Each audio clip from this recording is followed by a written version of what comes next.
کبھی بھی شریعت کو اپنی طبیعت کے مطابق نہ بناؤ. جو تمہیں اچھا لگے وہ شریعت ہے، اور جو کڑوا لگے اس کو تھوک دو. اکثر ایسا ہوتا ہے. مثال کے طور پر مولانا صاحب جب تک آپ کو بیان کر رہے ہیں آپ کو بہت اچھی لگنے لگی تقریریں ہیں. کیا بولتے ہیں مولانا صاحب، بہت اچھا ہے. کس بارے میں بول رہے تھے؟ آپ کو جتنے لوگوں نے دھوکہ دیا ان کے خلاف بول رہے تھے. بہت اچھے مولانا ہیں. دھوکے کے خلاف بولیے آپ. بہت سارے لوگ جو ہے دھوکہ دیتے ہیں. پھر ہم نے شرابیوں کے خلاف بولا. بہت اچھا بولتے مولانا، اس لیے کہ شراب بندی ہونی چاہیے. ہمارے معاشرے میں بہت سارے بگڑے، ان کو صحیح کرنا چاہیے. مولانا صاحب نے ایک دن انہی کے بارے میں کہہ دیا کہ سود کھاتے ہو آپ، بہت برا مولانا ہے. تو گویا کہ تم نے شریعت کو اپنی طبیعت کے مطابق بنانے کی کوشش کی. جو تمہارے زخموں پر انگلی رکھے تو اس کو تم خراب کہو گے. یہودیوں کی یہی طبیعت تھی اور آج بھی یہی ہے. یحییٰ علیہ السلام ان کے نبی ہیں، بنی اسرائیل کے نبی ہیں. بادشاہ بڑی عزت کرتا تھا.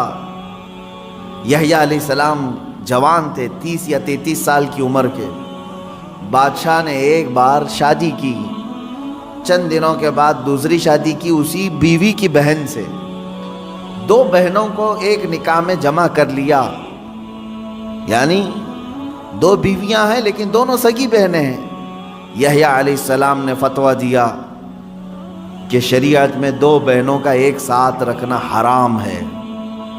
اس نے کہا میں بادشاہ ہوں.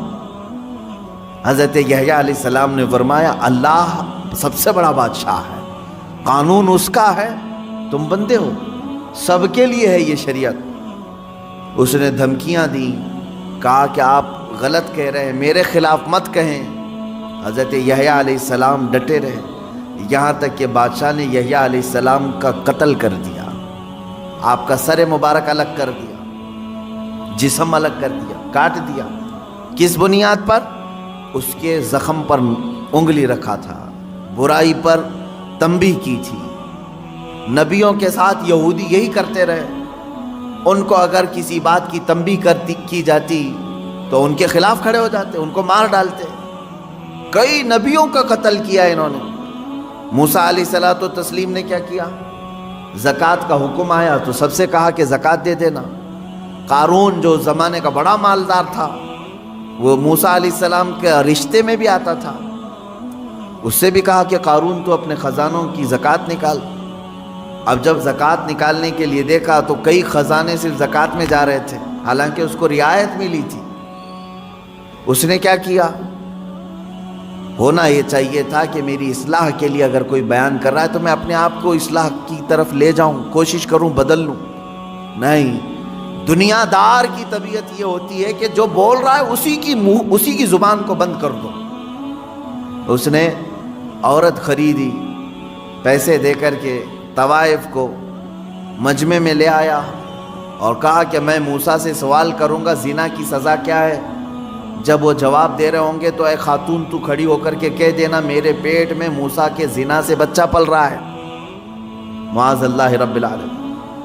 اتنی غلیظ حرکت، اتنی نیچ حرکت قارون نے کی. کس کے خلاف؟ موسیٰ علیہ السلام کی. سکھا کر کے عورت کو مجمع میں لے آیا. عورت بیٹھی ہوئی تھی. اس نے سوال کیا کہ اے موسیٰ علیہ السلام، اللہ کے نبی ہیں آپ، مسئلہ بتائیں کہ اگر کسی شادی شدہ مرد نے کسی عورت سے زنا کیا ہے تو کیا سزا ہے اس کی؟ کہا رجم کیا جائے گا، پتھروں سے ہلاک کیا جائے گا. اس نے اشارہ کیا عورت کی طرف، اٹھ تو بتا تیرے ساتھ زنا کس نے کیا ہے؟ وہ خاتون کھڑی ہوتی ہے اور کپ کپی طاری ہو گئی، جلال موسوی کو برداشت نہیں کر سکی. اس نے اگل دیا، کہا قارون مجھے پیسے دے کر کے یہاں لایا ہے، پیسے دے کر کے یہاں لایا ہے. اتنا کہنا تھا موسیٰ علیہ السلام کو جلال آیا. آپ نے کہا اے زمین پھٹ جا اور قارون کو اس کے خزانوں سمیت نگل جا. دھسا دیا گیا. وہ تو اللہ کا عذاب تھا اس کے اوپر. میں یہاں پوچھنا چاہتا ہوں موسیٰ علیہ السلام کے ساتھ اتنی گری ہوئی حرکت قارون نے کیوں کی؟ اس لیے کہ نبی نے برائی پر انگلی رکھی. اسے صرف اچھائی کی تنبیہ کی۔ عزیزان گرامی وقار، یہ طبیعت کبھی اپنی نہ بنانا کہ اگر برائیوں کے خلاف کوئی تمہیں بیان کرے یا نصیحت کرے تو اس کے پیچھے مت پڑ جانا، اس کے پیچھے مت پڑ جاؤ۔ کوشش یہ کرو کہ وہ برائی ہم سے نکل جائے۔ آپ زندگی میں کبھی ایسا کرتے ہو؟ ڈاکٹر نے علاج کے دوران یہ کہہ دیا کہ پیٹ میں السر ہے، تو ڈاکٹر کے پیچھے پڑ جاؤ کہ اس کا پیٹ پھاڑ کر کے رکھوں گا میں، مجھے کہا کیسے اس نے السر ہے؟ نہیں، تمہیں معلوم ہے، عقل ہے اتنی، ڈاکٹر میری بیماری کو بول رہا ہے، ہو سکتا ہے اندر۔ اگر ڈاکٹر نے کبھی کہہ دیا تمہیں آپ کو ہارٹ کا پرابلم ہے، بلاکیج ہے، دوڑے دوڑے بھاگتے ہو، کیا علاج کروں ڈاکٹر صاحب بتائیں تو صحیح۔ کوئی ایک بندہ مجھے بتائیں جو بدلے میں یوں کہہ دے ڈاکٹر تیری ہر نس کو میں پھاڑ دوں گا، تو نے بولا کیسے مجھے؟ میرے بلاکیج ہے؟ نہیں، وہ جب تمہیں کہہ رہا ہے تمہارے اندر بیماری ہے تو تم مان لیتے ہو، ایکسیپٹ کرتے ہو۔ یہی بات ایک عالم دین اور ایک خطیب شرع سے بھی تمہیں اسی طرح کا سلوک رکھنا چاہیے کہ اگر موجودہ خرابیوں اور برائیوں پر وہ تنبیہ کرے، کوشش یہ کریں کہ ان برائیوں کو اپنے اندر سے نکالیں، نہ یہ کہ اس کے پیچھے پڑ جائیں۔ ہمارے بعض علماء نے یہ کہا تھا کہ قوم کا حال یہ ہے کہ پتہ نہیں وہ نیت کرتے ہیں امام کے پیچھے، کیا کہہ کر کے نیت کرتے ہیں معلوم نہیں۔ نماز میں عشاء کی 4 رکعت فرض نماز واسطے اللہ کے، پیچھے اس امام کے، تو اب یہ سمجھ میں نہیں آتا پیچھے اس امام کے مطلب کیا ہے، یعنی صرف نماز میں پیچھے ہے یا پھر پوری زندگی اس کے پیچھے پڑنا ہے؟ میرے عزیزو، داعیان دین اور داعیان حق کے ساتھ انصاف کا معاملہ ہو، یہ میں اپنے لیے نہیں کہہ رہا ہوں، میرے پیچھے پورے پڑ جاؤ، کوئی معاملہ نہیں، لیکن جو رسول کریم صلی اللہ تعالیٰ علیہ وسلم کی شریعت طاہرہ اور دین حق کو لے کر تمہارے درمیان آئے، ان کے ساتھ وہی سلوک کرو جو آپ کے جسمانی مرض کے لیے ڈاکٹر کے ساتھ آپ سلوک کرتے ہو۔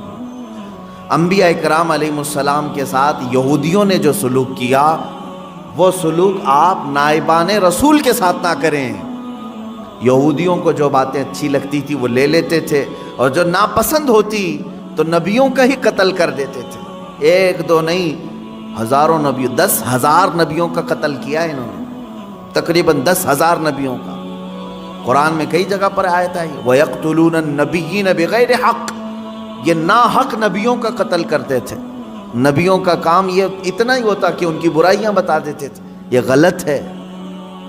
تو یہاں آج امت کو بھی میرا یہی پیغام ہوگا کہ اگر تمہاری برائیاں کوئی بتائے تو یہودیوں کی طرح ان کے جان کے پیچھے نہ پڑ جاؤ، بلکہ ان برائیوں کے خاتمے کے لیے مل بیٹھ کر کے لائے عمل تیار کریں۔